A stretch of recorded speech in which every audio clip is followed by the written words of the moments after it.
Olá, meus amigos, minhas amigas, sejam muito bem-vindos ao nosso estudo aprofundado da doutrina espírita, aqui pelo Centro Espírita Tomás de Aquino. Estava com muita saudade de vocês, não pude estar quando estava viajando, né, a trabalho, e agora estou de volta, ainda nos estudos gravados, mas em breve estaremos juntos ao vivo, se Deus assim nos permitir. Desde já agradeço a presença de todos vocês aqui no nosso estudo e já peço para deixar os comentários, as reflexões aqui no chat ou no comentário desse vídeo, e também utilizar o nosso canal do WhatsApp como fonte também para conversarmos e debatermos sempre que possível. Hoje nós vamos falar sobre o filho pródigo, que é uma parábola que consta no Evangelho de Lucas, e vamos adentrar, aprofundar. A intenção realmente é de entendermos o que essa parábola nos explica à luz da doutrina espírita. Então nós vamos colocar a lente da doutrina espírita e tentar compreender verdadeiramente o que essa parábola nos traz. Antes, é claro, faremos a nossa prece inicial para nos harmonizarmos com a espiritualidade que nos ajuda nesse trabalho, e depois adentraremos as ideias principais e posteriormente ao texto em si, né, o texto evangélico na íntegra, e vamos destrinchando cada parte do texto para assim podermos compartilhar e conhecer e estudar juntos. Então vamos lá para a nossa prece inicial, para nos harmonizar com essa equipe maravilhosa que conduz essa tarefa, a equipe espiritual do Tomás de Aquino. Então vamos lá, pensar em Deus, imaginar a figura amiga de Jesus, que certamente está ao nosso lado. Fechando os olhos, imaginando Jesus à beira do lago Tiberíades, onde muito compartilhou conosco os teus ensinamentos. E assim, Senhor Jesus, irmanados por essa energia maravilhosa, nós te agradecemos. Te agradecemos por mais uma oportunidade de estudo, de reflexão, em volta dos teus ensinamentos, das tuas mensagens. Te agradecemos, Senhor, pela lucidez, pela cognição, pelo entendimento. Muito obrigada, Senhor, por nos permitir mais uma vez estarmos juntos, virtualmente, mas muito próximos no coração. Te agradecemos pela possibilidade que a doutrina espírita nos oferece em esclarecer nossas dores, os nossos desafetos, e nos proporcionar esperança, fé no futuro e confiança nos desígnios de Deus. Nós te pedimos, Senhor, que fique conosco durante essa hora, iluminando os nossos corações, inspirando os bons pensamentos que possam fluir e ainda, se possível, nos abençoando sempre. Muito obrigada. Te pedimos também que, com o auxílio da espiritualidade amiga, adentre os nossos lares e transmute as energias maleficentes, as energias deletérias em energias benfazejas, para que nesse momento nosso espírito, os corações encarnados e desencarnados em torno de nós, sejam também abençoados. Fica conosco, hoje e sempre. Que assim seja. Então vamos lá, pessoal, vamos começar o nosso estudo. Primeiramente com as ideias principais, com a introdução do que é esse tema, né? E depois vamos adentrar ao texto evangélico. Então, nosso objetivo principal com esse estudo é explicar, à luz da doutrina espírita, no que diz respeito à parábola do filho pródigo. Então, nós vamos compreender o que Jesus estava ali tentando ilustrar para os apóstolos, né? Em todo momento que Jesus utilizava das parábolas, as parábolas eram um instrumento muito didático que Jesus tinha para explicar sobre coisas do mundo e também do reino dos céus. Então, ele encontrava, através das parábolas, formas simples de trazer conceitos muito complexos do espírito, né, da nossa vida espiritual. E assim é nessa parábola do filho pródigo. Então, nós temos aqui nas ideias principais, como introdução para o nosso assunto, primeiramente, deixa eu colocar aqui para nós conseguirmos visualizar, que a parábola do filho pródigo, interpretada à luz do entendimento espírita, encerra os seguintes ensinamentos básicos. Isso está lá no livro Na Seara do Mestre, no capítulo que fala sobre a parábola do filho pródigo. Primeiro de tudo, a imutabilidade de Deus. Então, o princípio sustentado não teoricamente apenas, mas de modo positivo, condizente com os fatos e testemunhos da vida humana. Então, Deus não muda. A compreensão de Deus, na verdade, só se expande com a espiritualidade e também com a presença de Jesus na Terra. Ao invés de um Deus austero, um Deus punitivo, ele nos apresenta um Deus amoroso, um Deus que nos permite retornar à sua casa. Né? E o segundo ponto seria a unidade do destino, isso é, a redenção completa pelo amor e pela dor, abrangendo todos os pecadores. E essa unidade do destino, nós vamos entender melhor daqui a pouco, quando adentrarmos na parábola, ela diz respeito principalmente às nossas escolhas, ao livre-arbítrio e ao quanto a misericórdia divina está sempre disponível para nos abençoar e para nos proteger das nossas falhas também. O terceiro ponto desses ensinamentos básicos diz respeito à lei de causalidade, ou seja, a ação e reação, a causa e o efeito, né? Determinando em dado tempo o despertar das consciências adormecidas. E isso diz respeito principalmente, né, fundamentalmente, à lei de progresso. Né? O progresso é inexorável, ele vai acontecer e ele vem ao nosso trabalho também. Então, conquanto nós nos colocarmos à disposição para a ação no bem, nós teremos de retorno também o bem. Né? E o quarto ponto diz respeito à relatividade do livre-arbítrio, o qual não pode ser absoluto, a ponto de ser dado ao homem alterar os desígnios de Deus.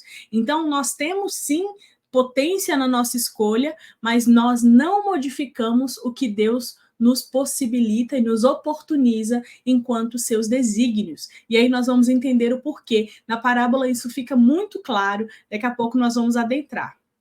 E, finalmente, o quinto ensinamento básico que essa parábola pode nos proporcionar é a evolução individual dos seres racionais e conscientes,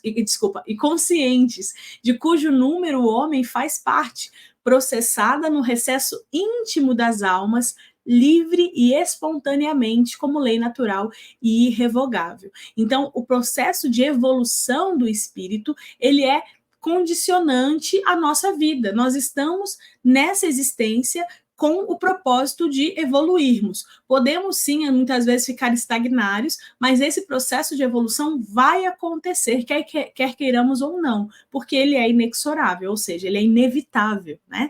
Então, essas são as ideias principais que nós temos aqui no nossa introdução a essa leitura, a esse estudo, e agora nós vamos adentrar ao texto em si, como nós costumamos fazer. A gente faz a leitura na íntegra do texto evangélico e depois a gente vai comentando cada ponto de acordo com as diretrizes ali estabelecidas no nosso livro, no EAD, que é o livro terceiro, né? Esqueci de falar, mas estamos começando o módulo 3, né? Então, esse é o roteiro 1 do módulo 3, estamos avançando aí para os nossos estudos, e esse específico EAD, né, que é o terceiro livro, ele encerra com muitos ensinamentos aprofundados em torno da vida de Jesus. Então, nós temos muitos detalhes, muitas informações sobre o processo realmente da existência de Jesus na Terra. E o principal deles que nós estamos adentrando é as parábolas, né? Os ensinos pelas parábolas.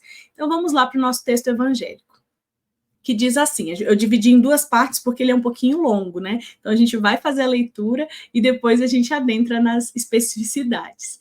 E disse, um certo homem tinha 2 filhos, e o mais moço deles disse ao pai, pai, dá-me a parte da fazenda que me pertence. E ele repartiu por eles a fazenda. E poucos dias depois, o filho mais novo, ajuntando tudo, partiu para uma terra longínqua e ali desperdiçou a sua fazenda, vivendo dissolutamente. E havendo ele gastado tudo, houve naquela terra uma grande fome e começou a padecer necessidades. E foi e chegou-se a um dos cidadãos daquela terra, o qual o mandou para os seus campos a apacentar porcos. E desejava-lhe encher o estômago com as bolotas ou alfarrobas que os porcos comiam, e ninguém lhe dava nada. E caindo em si, disse: Quantos trabalhadores de meu pai têm abundância de pão, e aqui pereço de fome. Levantar-me-ei e irei ter com meu pai, e dir-lhe-ei: Pai, pequei contra o céu e perante a ti. Já não sou digno de ser chamado de teu filho. Faze-me como um dos teus trabalhadores. Ou como nós vemos em algumas traduções, né, como um dos teus servos. E daqui a pouco a gente vai entender por que também desse contexto de cada tradução. E, levantando-se, foi para o seu pai, e quando ainda estava longe, viu o seu pai, e se moveu de íntima compaixão, e correndo, lançou-se-lhe ao pescoço e o beijou. E o filho lhe disse: Pai, pequei contra o céu e perante ti, e já não sou digno de ser chamado de teu filho. E aí na segunda parte nós temos: Mas o pai disse aos seus servos: Trazei depressa a melhor roupa e vestilho, e ponde-lhe um anel na mão e sandália nos pés, e trazei o bezerro cevado e matai-o, e comamos e nos alegremos, porque este é meu filho, estava morto e reviveu, tinha-se perdido e foi achado. E começaram a se alegrar. E o seu filho mais velho estava no campo, e quando veio, chegou perto de casa, ouviu as músicas e as danças, e chamou um dos seus servos e perguntou-lhe o que era aquilo. E ele lhe disse: Veio o teu irmão, e teu pai matou um bezerro cevado, porque o recebeu são e salvo. Mas ele se indignou e não queria entrar. E saindo o pai, estava com ele. Mas, respondendo ele, disse ao pai: Eis que te sirvo há tantos anos, sem nunca transgredir o teu mandamento, e nunca me deste um cabrito para alegrar-me com os meus amigos. Vindo, porém, este teu filho, que desperdiçou a tua fazenda com as meretrizes, mataste-lhes um bezerro cevado. E lhe disse: Filho, tu sempre estarás comigo. Tu sempre estás comigo, e todas as minhas coisas são tuas. Mas era justo alegrarmos-nos e nos regozijarmos, porque este teu irmão estava morto e reviveu, tinha se perdido e foi achado. Lucas capítulo 15, dos versículos 11 a 32. Então nós temos aqui, nesse início de conversa, né, esse comecinho do texto, na verdade a gente já leu o texto todo, mas é muito importante a gente começar contextualizando. Então, o texto, ele destaca a figura de um pai que atende com amor e misericórdia às diferentes necessidades evolutivas dos seus filhos. Porque eles são representados ali por dois irmãos distintos, um pródigo e um outro egoísta. Né? Então, nós vamos entender o porquê do filho mais velho se colocar nessa posição de egoísta, por exemplo, se comparando com o irmão, falando: Poxa, eu estou sempre aqui contigo e eu nunca ganhei nada, eu nunca pude festejar. E ele que foi lá, festejou, gastou todo o dinheiro, toda a herança dele, pode voltar aqui e você dar um bezerro cevado a ele? Então, a parábola, meus amigos, ela vai refletir principalmente, né, fundamentalmente, a utilização do livre-arbítrio, a manifestação da lei de causa e efeito e os fundamentos do processo evolutivo do espírito. E aí nós temos essa informação, essa elucidação sobre a parábola, de que essa simples parábola, né, essa simples leitura, porque é uma parábola que narra uma história, né, uma história inclusive de vidas, né, de duas vidas ali, filhos de um mesmo pai, né, que nós percebemos inclusive que aquele pai é Deus, na verdade. Então, a representação simbólica de Deus está nesse pai que recebe de volta esse filho perdido que havia sido achado. Então, seus 2 filhos, na verdade, representam os homens, né? Nós todos que somos seres falíveis, que erramos, que nos nutrimos de pensamentos e sentimentos egoísticos muitas vezes, né? E também que pecamos, erramos de todas as formas. Então, os 2 irmãos, na verdade, representam a humanidade. Representam simbolicamente o que nós somos em nossa essência humana. Então, o pródigo, ele é fiel à imagem dos pecadores, né, dos que sofrem, dos que erram, cujas faltas transparecem e ressaltam logo à primeira vista. Então, ele pega tudo, ele gasta todo o dinheiro, ele vai, ele se distancia de casa. Isso é muito importante nós pensarmos, né? Quando ele sai de casa e ele se distancia, quando ele está lá na realidade nova que ele se encontra, ele percebe o quanto ele havia perdido. E semelhantes nós somos, transviados ao se deixar arrastar, por exemplo, ao sabor, como está lá no nosso roteiro, as voluptuosidades, né? Como barcos que vogam à mercê das ondas, sem leme, sem bússola, muitas vezes à deriva. Quantos de nós, por exemplo, antes de conhecermos a doutrina espírita, não estávamos à deriva, né? Não tínhamos ali um propósito ou uma intencionalidade nas nossas vidas e fazíamos as coisas, às vezes, até por modo automático. E aí, quando a gente conhece a doutrina, não é o meu caso, porque eu nasci espírita, né? Tive o privilégio de nascer num lar espírita, mas eu conheço muitas histórias, muitas amigas, muitos amigos que conheceram a doutrina por meio da dor, porque foi a dor que os levou a procurar um esclarecimento, um conforto, uma transformação interior. E é muitas vezes nessa dor que se ancora esse retorno à casa do Pai. Né? Esse retorno que esse filho pródigo faz, na verdade, é frente aos seus erros, às suas falhas. E nós sabemos, né, que somos falíveis, que somos errantes, e estamos conscientes das imperfeições que nós temos, e comumente nos ostentamos para quem tem olhos de ver, no permeio dessas graves falhas dos nossos caracteres, mas também de apreciáveis virtudes. Então, Deus não esquece das nossas virtudes, não esquece que somos teus filhos, e é por isso que ele acolhe novamente esse filho pródigo à casa. E assim permanece, então, no aguilhão das dores que fazem os despertar. É assim que nós permanecemos muitas vezes em nossas existências. Quando somos convocados ao retorno da pátria espiritual, retornamos como filhos pródigos, porque nós trazemos em nossa bagagem arrependimentos, tristezas, melancolia, saudades, né? E egoísta, no caso, o filho mais velho, é aquela perfeita encarnação dos pecadores, né, dos que falham, que se julgam isentos de culpa, protótipos de virtude.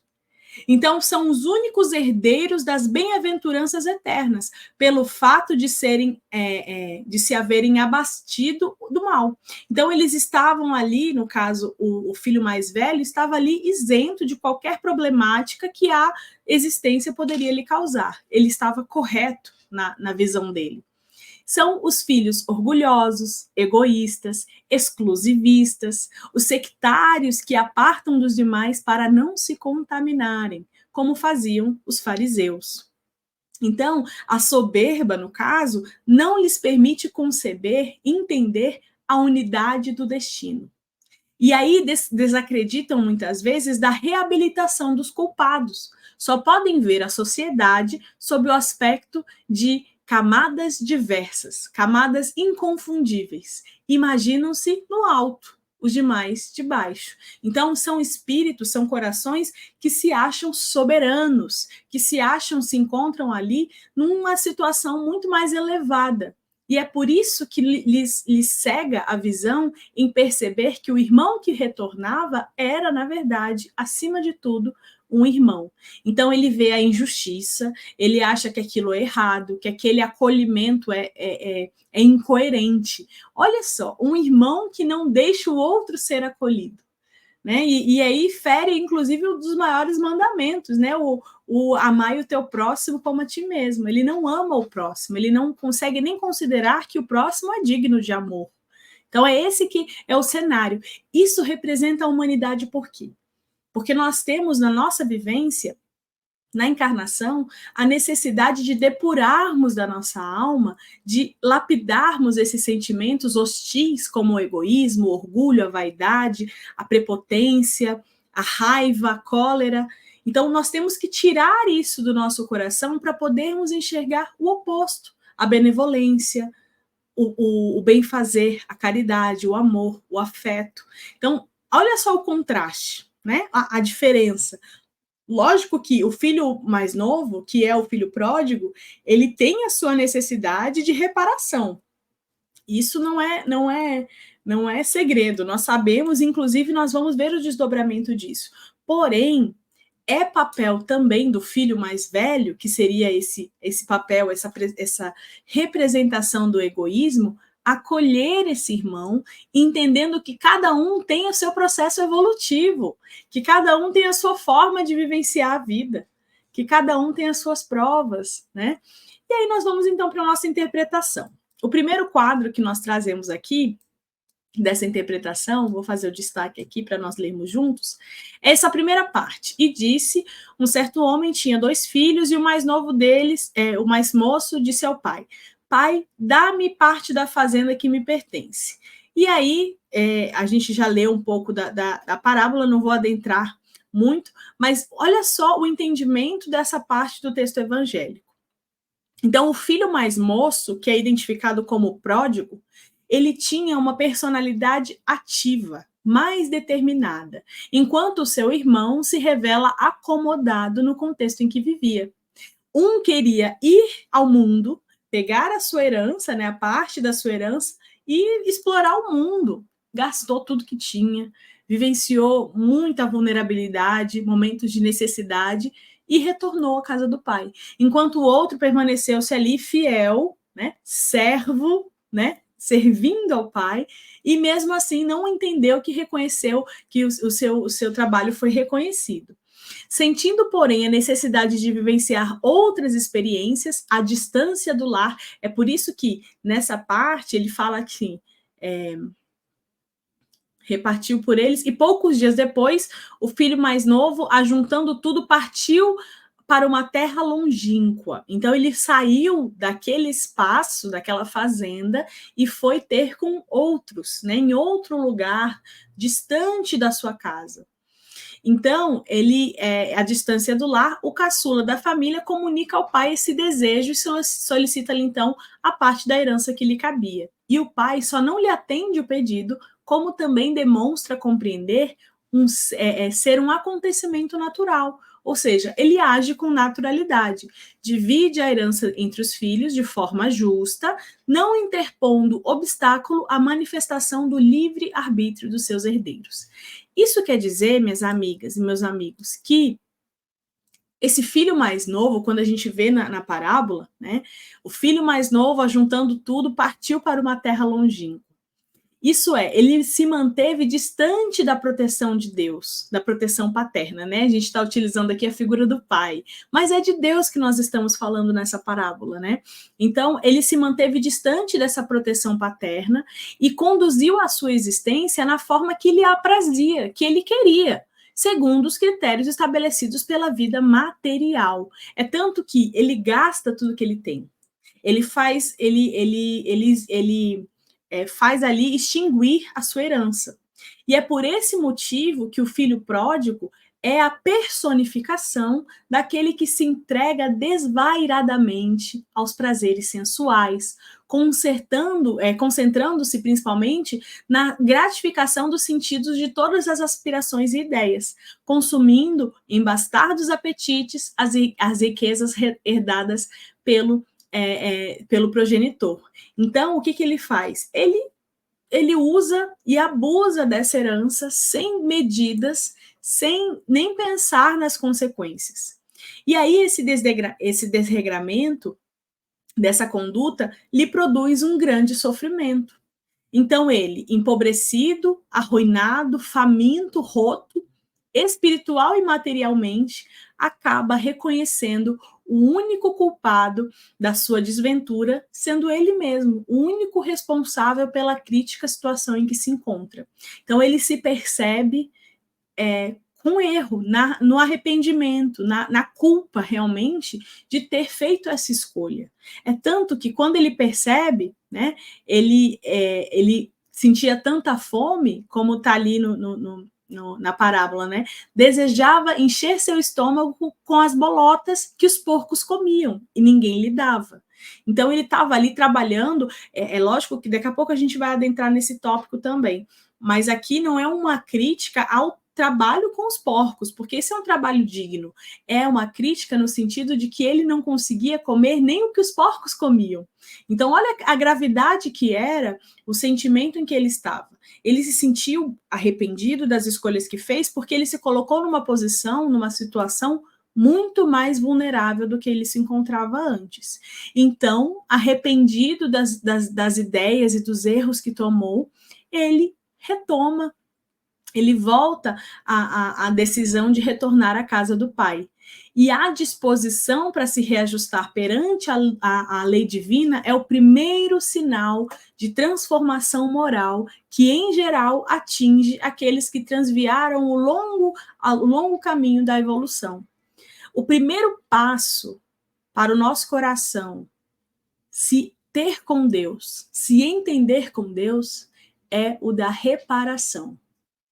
É tanto que quando nós estamos, por exemplo, na atividade mediúnica, nós costumamos ouvir dos corações ali atendidos o pedido de perdão, né? O arrependimento, o remorso, porque a primeira coisa que vem ao espírito que desperta de um sofrimento muito grande é essa sensação de peso, de culpa. E primeiro, antes de se ter com Deus, você precisa se desfazer dessa culpa, porque Deus é, acima de tudo, justo e bom. Então, ele não vai apontar os erros. Quem aponta os erros é a nossa consciência, porque é nela que reside a lei de Deus. Então, não é Deus que fala, olha, tu tá errado, olha o que tu tá fazendo. Não é Deus que faz isso, somos nós mesmos. Então, é necessário nos reavermos com as nossas consciências para que retornemos à casa do Pai. É preciso, principalmente, que nós saibamos reconhecer as nossas falhas e nos perdoar delas, para que possamos também ser acolhidos por Deus. É esse o sentido dessa primeira parte. Vamos continuar aqui. Então, a história desse moço... Opa, coloquei errado aqui, gente, desculpa. A história desse moço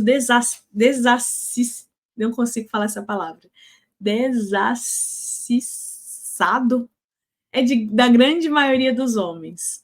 Desse moço desviado, digamos assim. Verificamos no transcurso dos acontecimentos passados com ele a manifestação das leis naturais que regem o destino das almas na sua caminhada pela senda intérmina da vida, sob o influxo incoercível da evolução. O desfecho de toda a odisseia dos pecadores que passam pela terra é o retorno ao lar paterno. Outro ensinamento de relevância que da mesma ressalta é o que respeita à doutrina de causalidade, a lei de causa e efeito, propagada pela terceira revelação, que é a doutrina espírita. A redenção do pródigo deu-se mediante a influência dessa lei. Ele criou uma série de causas que determinaram uma série de efeitos análogos. Como as causas eram más, os efeitos foram dolorosos. Suportando-o como era natural e não como castigo ou pena por agente estranho, o moço acabou compreendendo a insensatez que praticara, considerando-se outrossim o próprio causador dos sofrimentos e da humilhação que suportava. Então, aqui nós estamos, na verdade, ilustrando o que eu acabei de dizer, né, no sentido principalmente de que o filho pródigo, ele reconheceu essa limitação que ele tinha durante essas escolhas não pensadas, essas escolhas, na verdade não pensadas não, porque foram escolhas que ele fez, mas essas escolhas erradas, essas escolhas incorretas, ele foi por outro caminho, ele desviou desse caminho reto que o pai havia colocado para ele, mas foi uma escolha dele. Então, com a medida, a proporção que ele recebeu de efeito dessas escolhas foi compatível ao que ele precisava passar. É tanto que, como diz aqui nas pegadas do mestre, né, no capítulo que fala sobre o filho pródigo, ele suportou como era natural, não como um castigo, como uma pena, e sim praticamente ali proporcional e compreendendo essa insensatez, ou seja, ele estava ali frente às causas, né, do próprio, aos efeitos, na verdade, da própria causa que ele mesmo buscou. Então, nessa situação, o texto evangélico vai nos esclarecer que o jovem vivenciou graves problemas, assim especificado. Então, após ele ter gasto tudo, houve naquela terra uma grande fome e começou ali a padecer necessidades. Então, uma análise superficial desse texto vai sugerir que ele passou por sérias privações de ordem material. Então, aniquilou os bens herdados, né? Ele desperdiçou a sua fazenda, ou seja, gastou todo o dinheiro que tinha, e para sobreviver, ele precisou trabalhar para um dos cidadãos da terra, como guardador de porcos. Passou tanta fome que precisou e desejou ali, por exemplo, se alimentar da própria alimentação que os porcos tinham. Então é óbvio que essa parábola ela oculta ensinamentos transcendentais, né, sob o véu de um símbolo, de uma imagem, de uma ideia. Mas essa herança desperdiçada, na verdade, ela vai representar o desprezo pelos valores espirituais que lhes foram concedidos pelo Criador. Então, essa retidão do juízo, a candura do sentimento, a sensibilidade da consciência e o discernimento entre o bem e o mal levam esse coração pródigo a compreender o quanto ele havia desperdiçado. E essa grande fome que ele foi abatido ali, naquela terra, né, indica principalmente o cansaço, a insatisfação, o fastio que os prazeres materiais, cedo ou tarde, vão produzir no ser. Porque eles são temporários, eles são superficiais, eles não são nada do que a pessoa realmente pode aproveitar. Então, chega então esse momento em que a pessoa vai se revelar faminta de bens espirituais e vai lhe arder no coração o desejo de ser bom, de se melhorar e de retornar à casa do Pai. É por isso que o arrependimento em si, ele representa essa reparação, essa busca por uma redenção. Olha só essa palavra, redenção, né? É buscar realmente uma proteção, é buscar, por exemplo, na figura amiga de Jesus, um amparo, um acolhimento, né? É o momento em que nós nos encontramos, por exemplo, na consciência, quando pedimos perdão. Né? No próprio Pai Nosso, nós temos ali: perdoai as nossas ofensas, assim como nós perdoamos a quem nos tem ofendido. É um caminho de mão dupla, né? É o pedido que nós fazemos ao Pai. Então, vamos continuar aqui na nossa interpretação. E diz assim: entretanto, nem sempre o espírito se mostra suficientemente forte para as mudanças extremas. Faz-se necessário passar por um período de ajuste que lhe conceda as condições apropriadas à verdadeira transformação espiritual. No texto em estudo, esse período está simbolizado no imenso sofrimento que vivenciou como apacentador de porcos. Importa considerar que não foi o trabalho em si que lhe causou o sofrimento, pois nada há de indigno em cuidar de animais, mas as condições precárias em que se encontrava o espírito daquele jovem. Sua queda moral foi profunda, destruindo-lhe qualquer vestígio de alegria ou prazer de viver, uma vez que, agindo para satisfazer os sentidos, a sua existência se assemelhava às dos animais, que são governados pelo instinto. Subjugado à lei da causa e efeito, colheu o que semeou, guiando-se apenas pelo uso do seu livre-arbítrio. Então, ele precisou ali, naquele momento, chegar a um doloroso estado de carência espiritual para se lembrar do Pai, para se lembrar, então, da vida abençoada que ele tinha, da vida farta que ele tinha, e ali voltar, né, tentar retornar ao lar paterno. Essa foi a primeira brecha que lhe permitiu reconhecer os erros cometidos. Então, o primeiro passo é admitir a situação de indigência espiritual que ele estava, né? Ele se encontrava numa situação de indigente espiritualmente e lhe impor, então, uma nova diretriz da consciência. Então, ele colocou ali um novo objetivo. E nós reconhecemos, nesse sentido, que existem filhos pródigos de diferentes tipos na humanidade, né? A figura em si do filho pródigo, que é um homem rico se dissipando das possibilidades materiais nos festins do mundo, então ele gasta tudo que ele tem, mas o quadro deve ser ampliado principalmente quando a gente fala das modalidades diferentes. Os filhos pródigos não respiram somente onde encontra o dinheiro e a abundância. Eles se acomodam também em todos os campos da vida humana. Então, nós temos, por exemplo, grandes cientistas da Terra que são perdulários de inteligência, destilando venenos intelectuais indignos de concessões que foram ali aquinhoados. Nós temos na história da humanidade um exemplo que é bem conhecido, né? O causador do Holocausto entre os judeus, Adolf Hitler, era um espírito muito inteligente, mas ele usou da sua inteligência para o mal, para desviar uma humanidade inteira e cometer enfim, as barbáries que foram o Holocausto. Uma ideia que ele implementou inclusive pela sua oratória, pelo seu dom de convencimento, de persuasão, ele utilizou dessa inteligência para o mal. Né? Artistas, por exemplo, que são muito, quando a gente fala talentosos, né? Esqueci dessa palavra. Artistas muito talentosos que, por vezes, inutilmente acabam gastando essa energia para, por exemplo, sei lá, se consumirem de drogas ou desviarem de um propósito de um bem comum e vão até às vezes para a parte do crime, né? Nós já vimos aí algumas histórias, né? Tem artistas excelentes que não conseguiram viver mais de 27 anos. Né?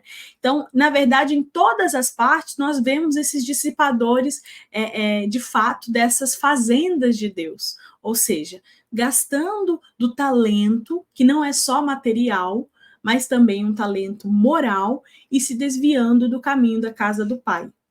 Então, a responsabilidade que se tem sobre isso é exatamente nesse sentido. Né? Vamos aqui visualizar mais uma parte, então, da interpretação do texto evangélico. E caindo-se em si, disse: quantos trabalhadores de meu pai têm abundância de pão, e aqui eu pereço de fome? Levantar-me-ei e irei ter com meu pai, e diri-lhe: Pai, pequei contra o céu e perante ti, já não sou digno de ser chamado de teu filho. Faze-me como um dos teus servos, ou como um de teus trabalhadores. Essa tradução aqui a gente busca, né, entender que quando na tradução hebraica, né, quando a gente fala servo e trabalhador, diz respeito ao serviço. Então ele estava dizendo ali a quem estava servindo ao pai. Né? Não era necessariamente uma pessoa que trabalhava, mas era um servo, né? Então tinha ali uma situação, eu acho que cabe aí a gente fazer uma contextualização. E levantando-se foi para o seu pai. E quando ainda estava longe, viu o seu pai e se moveu de íntima compaixão e correndo lançou-se-lhe ao pescoço e o beijou. E disse o filho: Pai, pequei contra o céu e perante ti, já não sou digno de ser chamado de teu filho. Mas o pai disse aos seus servos: Trazei depressa a melhor roupa e vesti-lo, ponde-lhe um anel na mão e sandália nos pés, e trazei o bezerro cevado, matai-o, comamos e nos alegremos, porque este meu filho estava morto e reviveu, tinha se perdido e foi achado. E começaram a se alegrar, né? Essa parte aqui que a gente faz o destaque. Então, o conhecimento espírita, ele nos faz ver nesse texto do Evangelho o momento preciso em que o espírito, cansado de sofrer, busca o amor celestial, reconhecendo-lhe a excelsitude. Este momento está representado na expressão cair em si.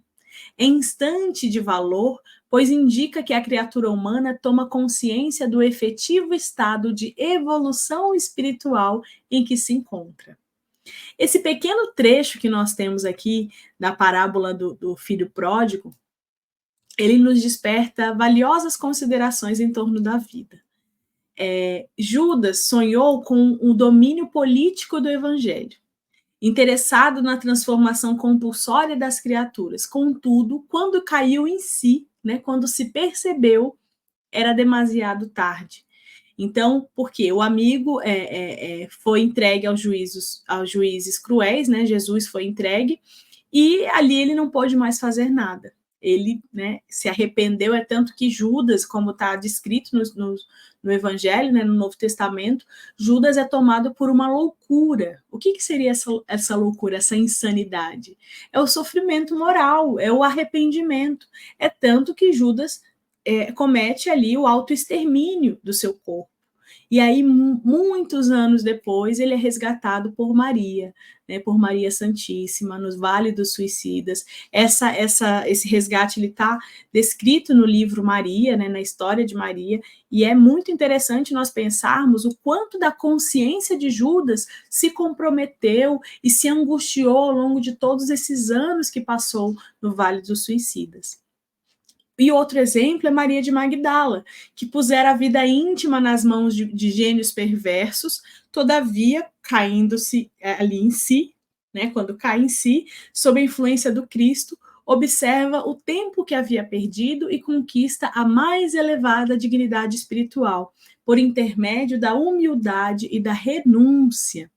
E aí a gente tem, por exemplo, em Maria de Magdala, um exemplo de um coração que se compromete, mesmo depois da existência do Cristo, como uma das cristãs primitivas, uma das primeiras que espalhou as mensagens de Jesus e continuou o seu trabalho. Então, ela teve ali aquele momento de desvairar, de se perder nas questões físicas, no que tinha ali materialmente, e quando conhece Jesus, ela modifica essa esfera, ela modifica essa percepção do mundo e se entrega realmente à casa do Pai, né, e ao Evangelho de Jesus. Pedro, por outro lado, intimidado frente às ameaças de perseguição e sofrimento, nega Jesus. Entretanto, quando cai em si, ao se lhe deparar o olhar compassivo de Jesus, chora amargamente e avança, resoluto para a sua reabilitação ao apostolado. Então, Pedro, apesar de ter negado Jesus, consegue perceber o perdão de Jesus, porque Jesus havia dito para ele: o galo não cantará 3 vezes, o dia não amanhecerá enquanto tu não me negar 3 vezes, né? O galo não cantará e o dia não amanhecerá enquanto tu não me negar 3 vezes. Jesus já sabia dessa condição de Pedro, e realmente Pedro nega Jesus 3 vezes, e depois é quando Jesus é açoitado e levado para a Via Crucis. Então, nós temos aqui várias expressões, várias explicações de histórias conhecidas, por exemplo, dos apóstolos, dos que viveram ali com Jesus, que tiveram esse momento de redenção, né? E aí nós temos aqui, dentro dessa interpretação, a seguinte informação. Quando o filho pródigo deliberou tornar aos braços paternos, resolveu intimamente se levantar, sair da cova escura da ociosidade para o campo da regeneração, da ação regeneradora. Erguer-se do chão frio da inércia para o calor do momento reconstrutivo. Elevar-se do vale da indecisão para a montanha do serviço edificante e absorver-se na reestruturação dos próprios ideais. Levantou-se e partiu no rumo ao lar paterno. Então, essa atitude que ele teve, né, a atitude do próprio pai ao reencontrar o filho não deve se passar despercebida, né? Ele viu o seu pai, se moveu de íntima compaixão, correndo-lhe, lançou-lhe e lhe deu um beijo, né? Lançou-se ao pescoço e lhe deu um beijo. Então, a compaixão, ela é um atributo divino do que nos atinge, principalmente em qualquer estágio evolutivo. E o que é a autocompaixão? Aliás, a compaixão e também a autocompaixão. É o entendimento, é a claridade, é a elucidação daquele sentimento. É o que a gente comumente chama de empatia, né? Se colocar no lugar do outro. Mas a compaixão, ela é um grau mais elevado da empatia. É não somente se colocar no lugar do outro, imaginando o que o outro poderia fazer, mas ter com o outro, saber o que o outro sente e respeitar o sentimento do outro. E isso reflete a misericórdia divina. Né? A compaixão vai demonstrar, por exemplo, que o Criador Supremo não esperou que o filho penitenciasse de rojo, não exigiu desculpas, não solicitou justificativas e nem impôs condição nenhuma sobre qualquer natureza para lhe estender de volta os braços. Ele recebeu, assim como foi com naturalidade que ele deixou o filho ir, com naturalidade ele deixou o filho retornar. Olha que importante essa reflexão, né? Porque se não fosse assim, não seria Deus soberanamente justo e bom. Então, ele realmente agiu com bondade, com compaixão. E aqui, no terceiro ponto que nós temos de interpretação, nós temos o seguinte destaque. E o seu filho mais velho estava no campo, e quando veio, chegou perto de casa, ouviu a música e as danças. E chamando um dos servos, lhe perguntou o que era aquilo. E lhe disse: Veio o teu irmão, e teu pai matou um bezerro cevado, porque o recebeu são e salvo. Mas ele se indignou e não queria entrar. E, saindo o pai, instava com ele. Mas, respondendo-lhe, disse: Eis que te sirvo há tantos anos, sem nunca transgredir o teu mandamento, e nunca me deste um cabrito para me alegrar com os meus amigos. Vindo, porém, este teu filho, que desperdiçou a tua fazenda com meretrizes, mataste-lhe o bezerro cevado.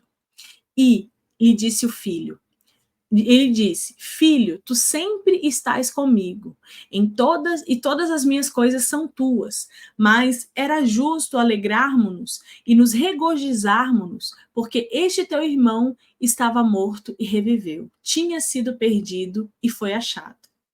Então, é muito interessante nós entendermos, assim, nós buscarmos o entendimento do primeiro, né? O que é esse bezerro cevado? Né? O bezerro cevado é um bezerro gordo, né? É um bezerro cheio, é um bezerro mais bem nutrido, mais bem alimentado de todos os bezerros. Então, olha só, a questão ali do irmão mais velho é por que eu nunca recebi um bezerro gordo, eu nunca fui digno, né? Ele se questiona assim.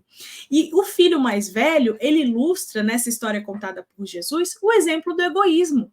A parábola não representa somente o filho pródigo, ela mais aguçada com atenção, nós encontraremos também o filho egoísta, que é o contrário, né? O filho que estava sempre ali, que estava sempre atento, não saiu, não se afastou do pai, mas, por outro lado, exige do pai um reconhecimento ao qual não precisava. Por quê? Né? Não era necessário.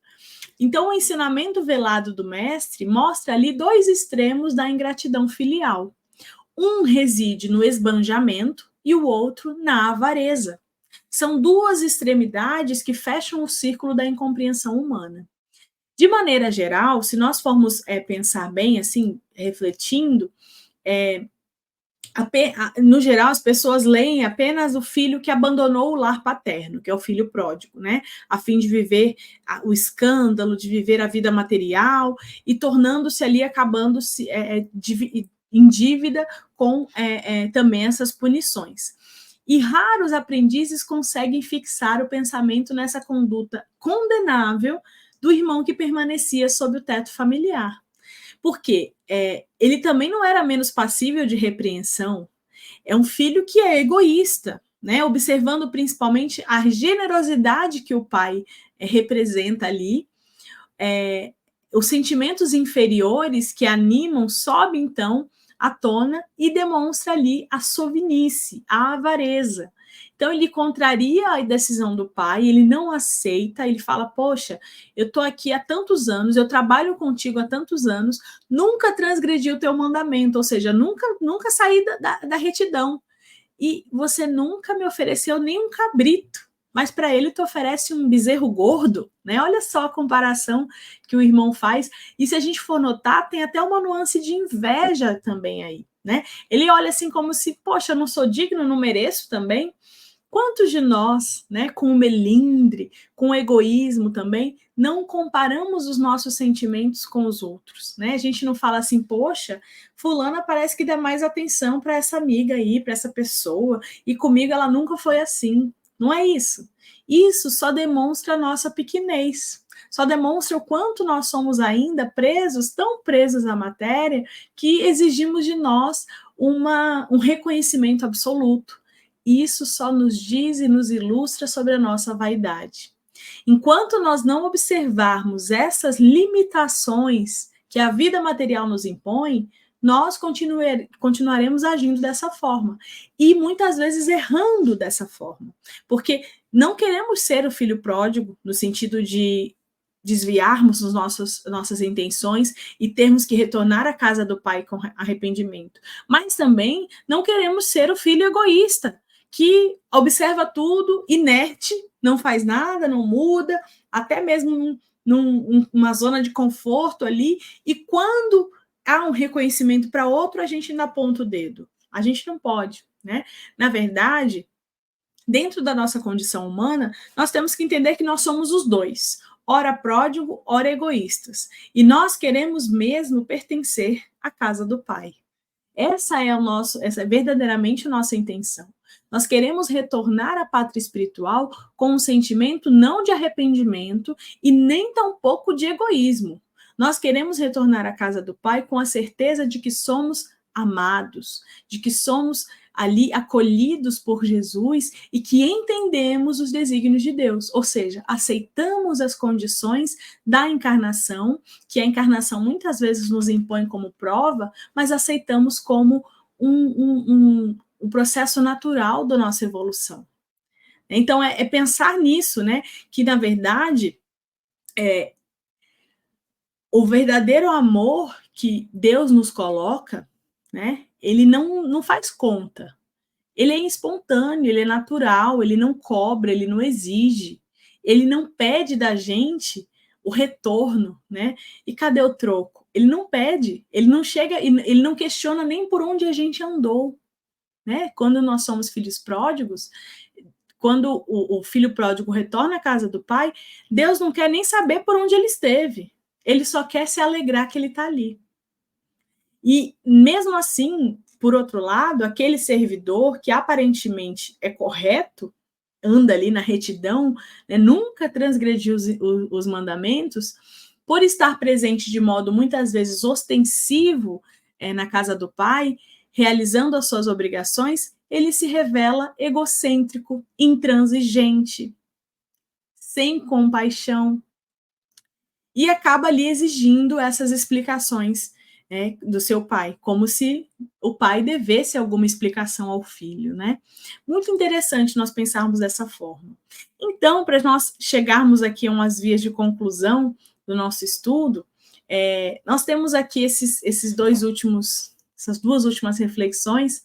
A primeira diz assim: verificamos assim que nem sempre o que permanece na casa do pai, cumprindo os deveres e as obrigações, está efetivamente transformado no bem. Pode revelar-se mesquinho e egoísta, julgando-se o único merecedor das atenções e dos cuidados do pai.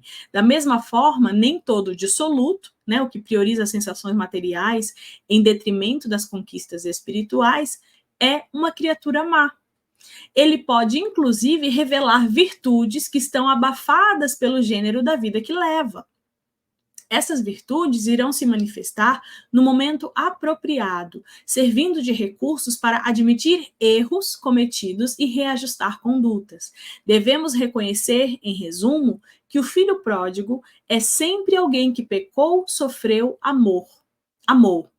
A dor lhe despertou sentimentos, iluminou-lhe a consciência, converteu-o. A humildade, essa virtude que levanta os decaídos e engrandece os pequeninos, exalta-o, apagando de todas as máculas do seu espírito, então redimido. Então, o mesmo aconteceu com o outro irmão, na verdade, né? Se nós formos pensar bem. Porque isso nos faz recordar que Jesus, antes mesmo de contar essa parábola, ele falou: digo-vos assim que haverá alegria no céu por um pecador que se arrepende, mais do que por 99 justos que não necessitam de arrependimento. Isso diz logo no início da parábola. Então, dessa forma, a recepção que o pai faz ao filho pródigo, se traduz uma lição inesquecível. a alegria do acolhimento ao filho mais jovem, o melhor vestido, o melhor anel, as alparcatas, né, as sandálias, e também o banquete, a festa e a música, ou seja, a expressão da misericórdia divina em ter conosco, em ser conosco. Então, por outro lado, a atitude do irmão mais velho só ilustra também, muitas vezes, os nossos corações enraivecidos, muitas vezes ali enraizados com sentimentos muito mesquinhos, muito impróprios das nossas características que vão levar à evolução e que não nos fazem enxergar a realidade, né, na verdade. E aí, para nós encerrarmos, né, entendermos aqui esse final de roteiro, o egoísta, na verdade, ele vai encontrar muitas dificuldades para levar adiante os propósitos da melhoria íntima, né? Porque raramente vai considerar as necessidades e as virtudes do próximo. Então, ele só vai enxergar a si mesmo. E aí, lá nas pegadas do mestre, o Espírito nos ilustra que o egoísta insula-se, então, de todos pela influência dos seus próprios pensamentos. É orgulhoso, é sectário, se separa dos demais porque se julga perfeito, jacta-se intimamente em não alimentar vícios, mas nenhuma também virtude. Além da abstenção do mal, nele se descobre. É um cristalizado. Não suporta as consequências dos desvarios, mas também não goza dos prazeres da virtude. Sua conversão é ainda mais difícil do que a de qualquer outra espécie de pecadores. A presunção obtera-lhe o entendimento, ou seja, cega o entendimento, ofusca-lhes as ideias. Imaginando-se a porta do céu, dista-se ainda dele um abismo. Supõe-se iluminado e não passa de um cego. Então, aqui, né, para que nós possamos encerrar esse estudo, nós temos que pensar, na verdade, tentar refletir o quanto nós estamos ainda apegados, né, materialmente, o quanto estamos desperdiçando não só talentos materiais, mas também talentos morais, e o quanto estamos cristalizados muitas vezes nas nossas virtudes e também dos nossos vícios, porque não saímos do lugar. Né? Essa é uma reflexão, eu creio que essa é uma das parábolas que dá mais margem para a gente interpretar, certamente ainda tinha muita coisa para a gente pensar. Existem textos que não são só espíritas, né? Existem textos dos nossos irmãos evangélicos, dos nossos irmãos católicos, que fazem também interpretações muito valiosas sobre essa passagem, e vale muito a pena a gente procurar. Tem um vídeo também aqui no YouTube que faz uma interpretação teatral, né? Uma interpretação, na verdade, cinematográfica dessa passagem, né, do filho pródigo, que eu acho que vale muito a pena a gente assistir e também imaginar como é que foi esse momento, né? O quanto de aprendizado Jesus consegue ilustrar em uma história, né? É muito aprendizado. Vamos agradecer? Vamos concluir nosso estudo?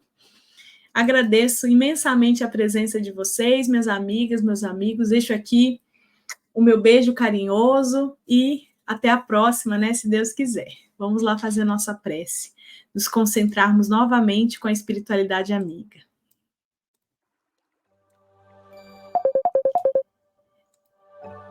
E assim, fechando os olhos, imaginando a figura amiga de Jesus, vamos agradecer por essa oportunidade. E assim, Senhor Jesus, à beira do lago Tiberíades, ouvindo as tuas parábolas, vendo esse pôr do sol maravilhoso de um dia que está se findando.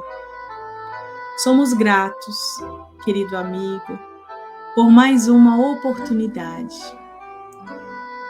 Muito obrigada, Senhor Jesus, pelos ensinamentos obtidos na noite de hoje, que com grande aprendizado possamos levar para o campo da prática, em observar as nossas atitudes, em fazer uma reflexão íntima sobre as nossas ações e, principalmente, em transformarmos os nossos corações. Fica conosco, Senhor, hoje e sempre. Nós te agradecemos. Que assim seja. Até a próxima, amigos!